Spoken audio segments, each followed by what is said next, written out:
Now, day one. Day one of Ronald Reagan's presidency, and day one of freedom for 52 Americans. Though thousands of miles apart, these two historic events moved almost on parallel tracks today.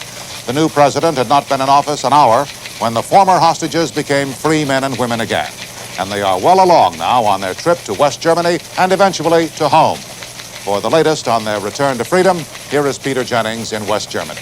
Peter?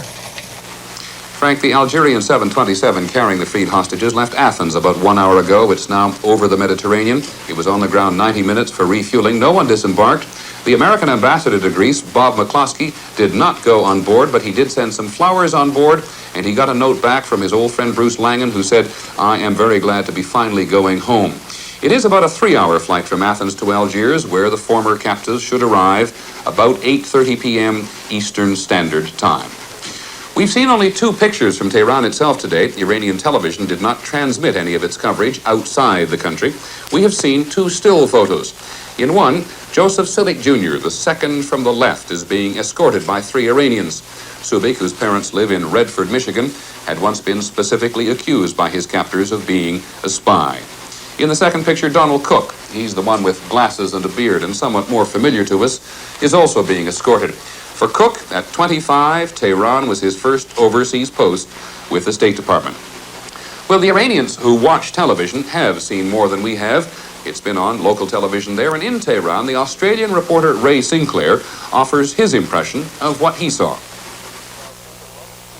I think a lot of people at the other end are going to be quite shocked by what they see of the Americans who will get off that plane. Just looking at them, they appear to have, momentarily at least, lost complete touch with reality.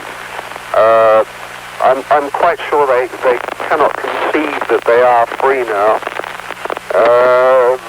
Their faces are blank, their eyes are glazed. It's a stunning emotional experience. One of the last people to see the Americans in person just before the plane left was the Swiss ambassador Eric Lang. 2 hostages, he said, had difficulty walking, but the others looked fit. They have aged, said the ambassador, and he referred specifically to the chargé d'affaires Bruce Langan, an old friend of his as well. It was childlike, the ambassador said. The hostages, couldn't quite believe they were leaving, but they were falling all over each other with emotion. There was laughing, and there were tears.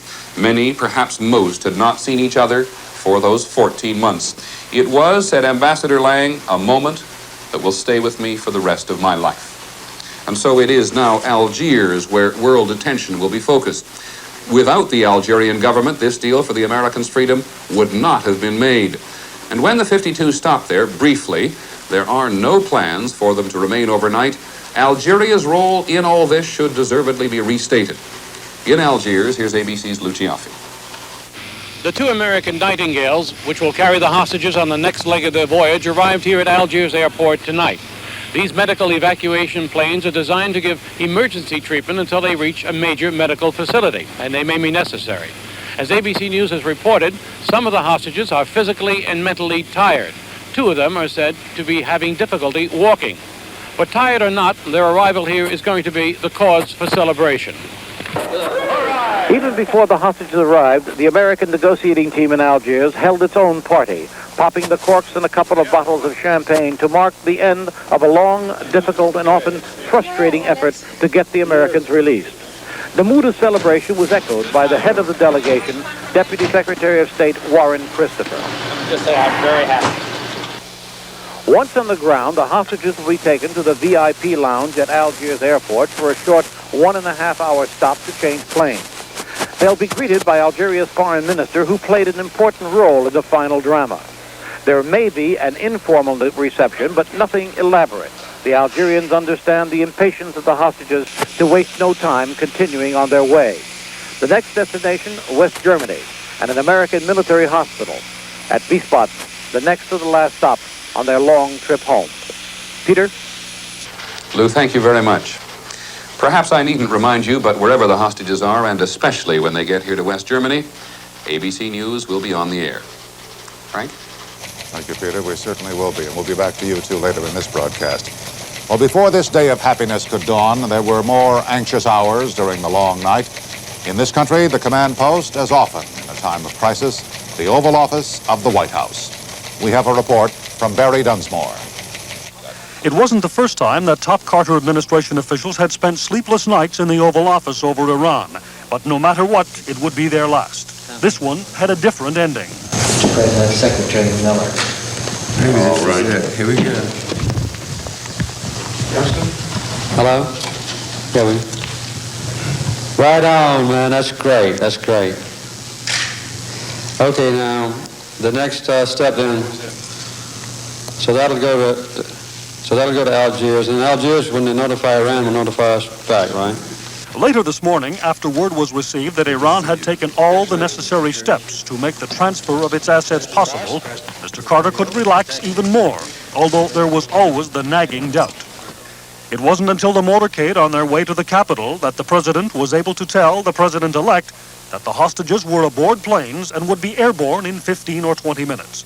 But it would be longer. Finally, just before Mr. Carter got to Andrews Air Force Base for his trip home to Plains, the hostages' departure was officially confirmed. They had taken off about a half an hour after he was no longer president. The timing could hardly have been accidental. Once the planes had left Iran's airspace, members of the Iran working group at the State Department could take their first sigh of relief and begin formally informing hostage families that everyone was out and safe. Relief, exhaustion, and disbelief were the prevailing emotions. Also at the State Department, Mrs. Louisa Kennedy, who had become a hostage family spokesman, said she was numb. She also described the Iranians' last-minute toying as revolting. Mrs. KATHERINE KEOUGH, whose husband was the schoolteacher who just happened to be in the embassy when it was taken, spoke eloquently of the emotions of the moment. I think what you are looking at is about 15 months of holding one's emotions in check. And to shed all of that magically with a snap of the finger and say it's over is very difficult to do.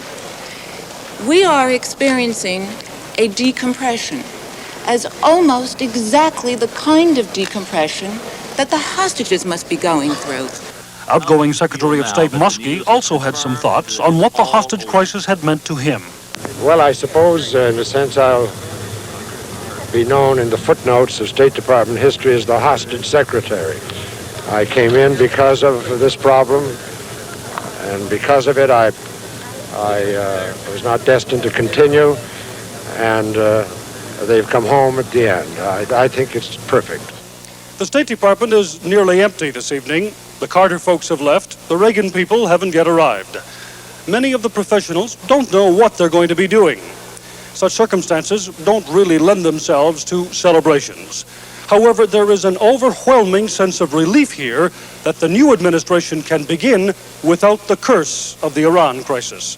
Barry Dunsmore, ABC News, the State Department.